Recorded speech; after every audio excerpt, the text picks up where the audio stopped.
Good day everyone. Today I will be presenting a pivotal chapter in Philippine history, the 1935 Commonwealth Constitution. The tidings marked the few act before the Constitution was written. The U.S. Congress passed the tidings marked the few act in 1934. This law officially authorized the Philippines to establish its own government for a 10-year transition period.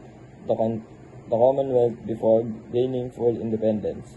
The drafting. 1934 Constitutional Convention.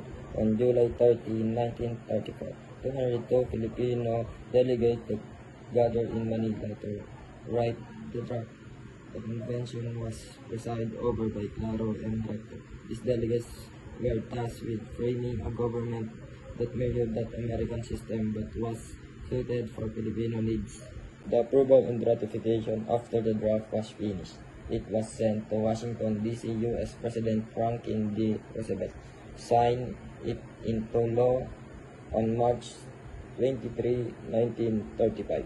Following this, on May 14, 1935, a national plebiscite was held wherein Filipino people vote yes to officially adopt the new constitution.